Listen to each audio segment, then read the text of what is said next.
बिल्कुल bird keeping सीख के आए तो ज़्यादा बेस्ट है, वैसे भी कर सकते हैं आप, जी लेकिन जी मैं यही कहूँगी कि आप सीख के आएँ तो ज़्यादा बेटर है, ताकि कोई भी बंदा आपको धोखा ना दे। कोई अक्सर लोग चूना लगा जाते हैं, वो जैसे आपने कहा हाँ था, जी तो वो वैसे महँगी म्यूटेशंस पे लोग नहीं आते। जी जी लेकिन यही है कि अगर आप महँगी म्यूटेशन लगाते हैं, तो ज़ाहिर-सी बात है उसके चिक्स भी महँगे ही आते हैं। फर्स्ट जी जी इन्वेस्टमेंट मेरी 40,000 की थी और उसमें जो है वैसे आम फिशरीज़ थी, इतना आइडिया नहीं था, लेकिन अब माशाल्लाह मुझे काफ़ी इसका नॉलेज आहिस्ता-आहिस्ता करके जो पता चलता जा रहा है और मज़ीद मैं इन्फॉर्मेशन मुझे इतना कोई मसाइल नहीं है। बहुत भी ज़्यादा इश्यू होता है, जो ज़्यादा ह्यूमिडिटी का और टेम्परेचर का होता है, लेकिन वो भी जो है मैं मेंटेन कर जी जी शुरू-शुरू में तो प्राइजेज़ के हिसाब से हुआ था। जी जी क्योंकि कुछ बर्ड्स की पहचान भी होती है, तो बेहतर ये है कि बर्ड्स की पहचान पहले आप कर लें, फिर अभी तक मेरे पास इतना ज़्यादा इस चीज़ का इश्यू नहीं है। बहुत भी ज़्यादा होता है तो मेरा एक जो एग होता है वो डेड इन शेल हो जाता है, इससे ज़्यादा देखें आप मेरे शेड में भी जो है प्रॉपर सनलाइट नहीं आ रही होती, जी लेकिन जी उसके लिए मैं इनको विटामिन डी की जो है वो मिनरल्स वगैरह बर्ड क्वालिटी आपकी अच्छी होनी चाहिए, ताकि आपके जो अगले बर्ड आएँ उनकी क्वालिटी भी अच्छी हो, उनके पेरेंट्स जो हैं उनका ख्याल रखना चाहिए कि पेरेंट्स आपके कैसे हैं, अच्छे मदर फादर हैं। तो उसका वही 8 से 12 महीने के दरमियान हो जाता है। कुछ बर्ड्स ऐसे होते हैं जो 8वें महीने में ब्रीड कर देते आ जाते हैं, कुछ इनमें कमियाँ वगैरह आ जाती हैं, जिससे डेड इन शेल होने का भी खतरा हो जाता है। जी कुछ जी बर्ड्स जो है वैसे ही अल्हम्दुलिल्लाह अभी तक मेरे शेड में कोई बीमारी ऐसा नहीं आई है, ना ही मुझे कभी फेस करनी पड़ी है। वैसे लोगों का सुनते हैं कि किसी के पॉक्स का प्रॉब्लम हो गया, किसी को आई इन्फेक्शन हो गया, किसी को जो है सोकलेट बीमारी। इनकी डाइट का बहुत अच्छा ख्याल रखना चाहिए। जी जी डाइट इनकी अच्छी होगी, जाहिर सी बात है वो ब्रीड भी अच्छी देंगे। ठीक हो गया। जितनी अच्छी डाइट होगी आमदन तो इसमें है, लेकिन शुरू में जो है कुछ डिफिकल्टीज हमें पेश आती हैं, जी जी जैसे सेल परचेज की जो है, और कभी लोग हमें जानते नहीं हैं, जी लेकिन जी जिनको वो जानते हैं वो उनसे बर्ड खरीद। मैं नहीं कहूँगी कि आप लोग जाएं, क्योंकि शॉप वाले जो होते हैं अक्सर बर्ड्स में उन बीमारियां उनके साथ है, तो वो क्वारंटाइन से ये होता है कि वो खत्म हो जाता है, जी तो वो आप उसके बाद अपने बर्ड्स में आप उसको रख दें जी ताकि वो आपस में सही हो जाए। आप अच्छी म्यूटेशंस के साथ आएँ और अपना एक नाम बनाएं, जी और डिफरेंट जगह पे आप अपनी जो है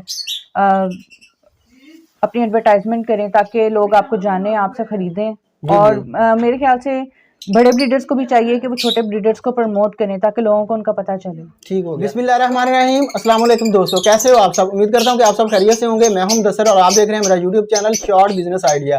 तो दोस्तों, अगर आप इस चैनल पर नए हैं, चैनल को सब्सक्राइब कर लें और वीडियो को लाइक और शेयर जरूर करें, और बेल के नोटिफिकेशन को ऑन कर लें, ताकि आपको हमारी हर नई आने वाली वीडियो का नोटिफिकेशन बर वक्त मिलता रहे। तो दोस्तों, आज हम आपको विजिट करवाएंगे मिसेज अहमद का लव बर्ड का सेटअप, जो माशाल्लाह से पिछले 2 साल से लव बर्ड को ब्रीड करवा रही हैं और एक माशाल्लाह से एक सक्सेसफुल ब्रीडर हैं। तो आइए जानते हैं उनकी कहानी उन्हीं की जुबानी। अस्सलाम वालेकुम। वालेकुम अस्सलाम। क्या हाल है आपकी? ठीक ठाक, आप कैसे हैं? ठीक ठाक, अल्लाह का शुक्र।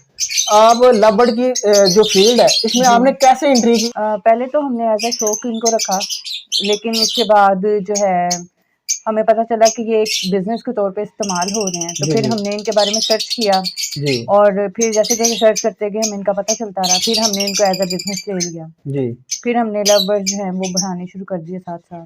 ठीक हो गया। तो जब आपने इसको स्टार्ट किया, तो आपने एज ए हॉबी स्टार्ट किया था या एज ए बिजनेस इसको स्टार्ट किया था? पहले तो एज अ हॉबी भी कह सकते हैं आप, और एज अ बिजनेस भी कह सकते हैं। वैसे तो हमने जब पहले तो हॉबी थी, लेकिन बाद में इसको हमने एज अ बिजनेस लेना शुरू कर दिया। जी जी। तो आपकी जो फर्स्ट इन्वेस्टमेंट थी वो कितनी थी इसमें, और आपने कितने पेयर से स्टार्ट किया था? फर्स्ट इन्वेस्टमेंट मेरी 40,000 की थी, और उसमें जो है वैसे आम फिशरीज थी, ग्रीन फिशर्स थे, जी प्लेटिनो रेड आइज थे, इस तरह के बर्ड्स थे। फिर हमने इनको मज़ीद जो है, जब इनको पता चलना शुरू हो गया कि ये बर्ड जो है इनकी मज़ीद म्यूटेशंस हैं, फिर जी हमने जी जो है एक बर्ड पेड़ लिया था पार ब्लू और अल्बाइनो का। जी फिर जी। हमने वहाँ से जो है मेन काम जो है वहाँ से स्टार्ट किया था। तो जो आपने 40,000 लगाया था, उसमें जी। केजेस वगैरह भी थे या सिर्फ आपने बर्ड उसके परचेज किए थे? नहीं, उसमें एक केज था और बाकी 8 पेयर थे जी लव जी बर्ड्स के, जो कि फिशरीज थी, और इस तरह से कॉमन लटीनो थे रेड आइज में। ठीक हो गया। रेड आइज में तो मोर्टेलिटी बहुत ज्यादा होती है, तो आपने उस वक्त वर्क वगैरह नहीं किया था इन पे कि ये इनपे मोर्टेलिटी रेशो आता है या इस तरह के मामला होते हैं? नहीं, तब तो मुझे इतना आइडिया नहीं था, लेकिन अब माशाल्लाह मुझे काफ़ी इसका नॉलेज आहिस्ता-आहिस्ता करके जो पता चलता जा रहा है, और मज़ीद मैं इन्फॉर्मेशन जो है वो लेती रहती हूँ। ठीक हो गया। तो जब आप इस फील्ड में आई थी, तो आप बर्ड कीपिंग सीख के आई थी या आपने ऐसे ही स्टार्ट कर दिया था वीडियोस वगैरह बर्ड देख के? कीपिंग तो मतलब कि पहले हमने बर्ड्स रखे हुए थे, जिसमें हमने बजीज रखे हुए थे, ऑस्ट्रेलियन रखे हुए थे, इस तरह के बर्ड्स रखे हुए थे, तो उसका काफ़ी आइडिया था कि कैसे उनको उनकी कीपिंग कीपिंग की जाए। करनी हाँ है। जी। जी। तो उसका आपको माशाल्लाह से आइडिया था, तो आपका इस फील्ड में कोई मेंटोर वगैरह भी है या आप खुद से ही वर्क करके सारा जो है यूट्यूब पे सीख के फिर ये काम कर रही हैं? मैंने यूट्यूब से भी काफी सीखा है और मेंटोर हमारे एज वो अब्दुल वहाब हैं जो वेलकम आईब्रो वाले, उनसे मैं काफी जो है हेल्प लेती रहती हूँ, उनसे सीखती रहती हूँ, उनसे मौका मिलता रहता है सीखने का काफी कुछ। ठीक हो गया। तो माशाल्लाह से आज आप किस लेवल पे हैं, आपके पास कितने पेयर लगे हुए हैं और कौन कौन सी मोटेशन आपके पास मौजूद है?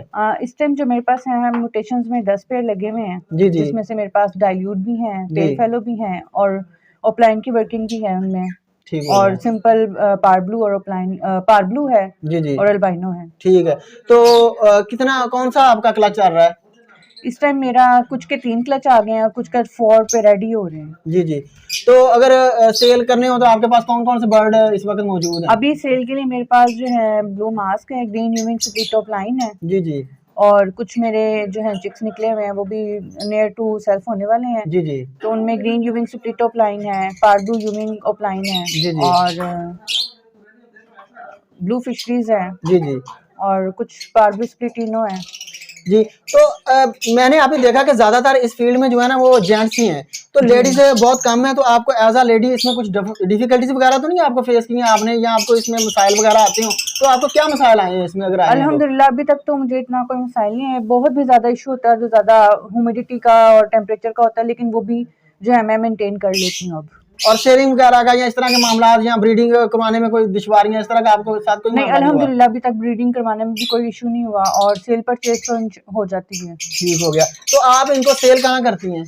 कुछ तो मैं जो है ऑनलाइन सेल कर देती हूँ और कुछ मैं अब्दुल वहाब भाई को दे देती हूँ, जो उनको मतलब चाहिए होती है, जो उनको डिमांड होती है उनके हिसाब से हमें जो लगता है कि उनको बर्ड दे देनी चाहिए, फिर मैं वो उनको दे देती हूँ। अच्छा, तो अब्दुल वहाब भाई का आपने नाम लिया, तो आपने वेलकम एवरी से ये परचेज किए थे जब काम स्टार्ट किया? कुछ मैंने वेलकम एवरी से लिए, मैं वैसे तो अब तो ऑलमोस्ट जितना भी सेटअप है वो सारा वेलकम एवरी से खरीदा हुआ है और उससे पहले जो है मैंने 2-3 बंदों से और भी लिए थे। फर्स्ट जो परचेजिंग होती है इसमें लोगों को बहुत ज्यादा इश्यूज आते हैं। मैंने जितने लोगों के पास भी गया हूँ ना, तो वो कहते थे कि हमारे साथ जब हमने फर्स्ट परचेजिंग की हमें बर्ड कीपिंग का इतना पता नहीं था, बर्ड का मालूमात भी नहीं थी इतनी, तो हमें बहुत ज्यादा चूने वगैरह लगे हैं, हमारे पैसे जो हमें वो जो बर्ड हमने लेना चाहा हमें वो बर्ड नहीं मिला, लेकिन हमारे साथ दुश्वारी हुई, हमारे साथ धोखा हुआ। इस तरह का आपके साथ मामला तो नहीं हुआ? मेरे साथ भी हुआ था क्योंकि मुझे इनका पता नहीं था शुरू में, तो प्राइजेस के हिसाब से हुआ था जी जी, क्योंकि कुछ बर्ड्स की पहचान भी होती है, तो बेहतर ये कि बर्ड्स की पहचान पहले आप कर लें फिर आप खरीदने जाएं। जब मैंने खरीदा था तब मुझे इतना आइडिया नहीं था और मुझे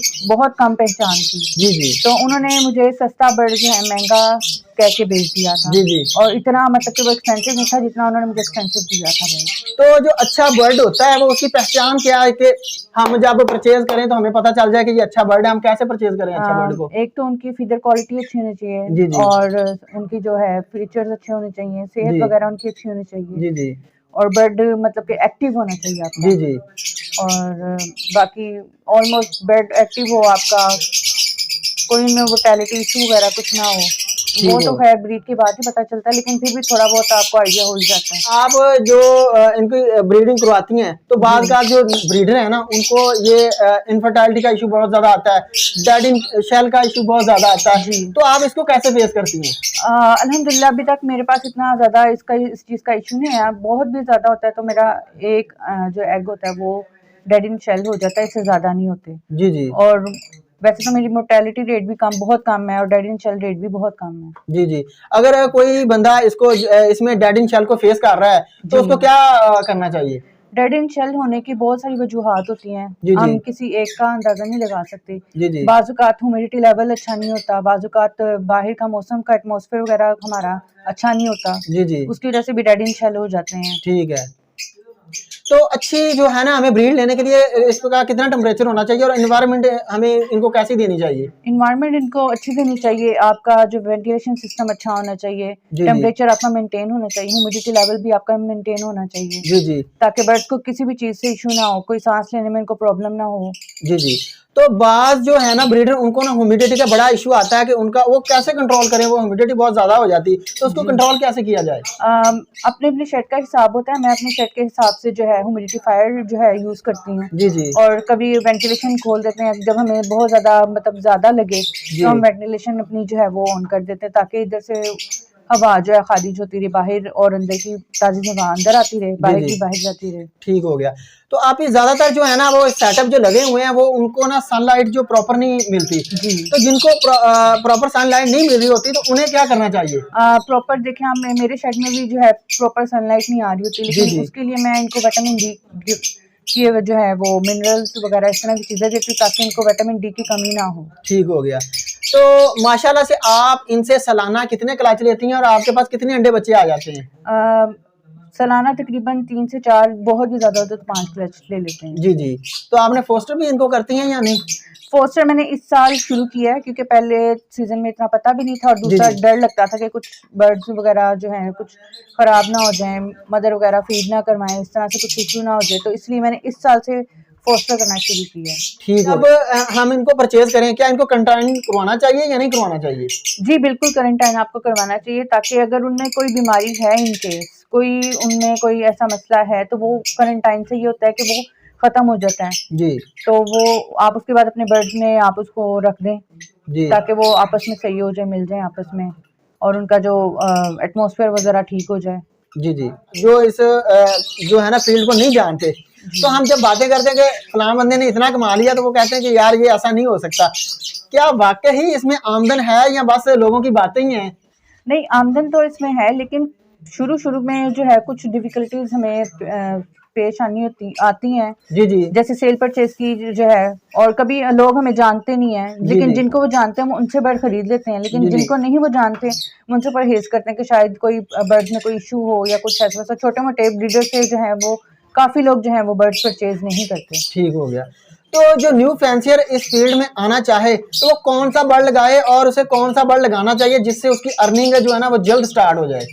अर्निंग के लिहाज से तो मैं यही कहूँगी कि शुरू में वैसे मैं महंगी म्यूटेशंस पे लोग नहीं आते, जी जी, लेकिन यही है कि अगर आप महंगी म्यूटेशन लगाते हैं तो जाहिर सी बात है उसके चिक्स भी महंगे ही आते हैं। जी जी, तो वो उससे ये है कि आप अच्छे कम टाइम में ज्यादा अर्निंग कर सकते हैं। जी जी, और अगर आप सस्ता पेड़ लगाते हैं तो सस्ते पेड़ से वही आपको सस्ते मतलब कि चिप्स निकलते हैं आगे से। जी जी, तो उसमें जरा आपका टाइम जो है वो ज्यादा ले जाते हैं। बहुत शुक्रिया, आपने हमारे व्यूअर्स को बड़ी अच्छी जो इन्फॉर्मेशन प्रोवाइड की है, तो और आपने हमें टाइम दिया, बड़ी मेहरबानी है आपकी। जी आपका बहुत शुक्रिया, आप भी आए, हमारे लिए टाइम निकाला आपने। जी। तो दोस्तों मिलते हैं नेक्स्ट वीडियो में, तब तक अल्लाह नेगेबान। अस्सलाम वालेकुम।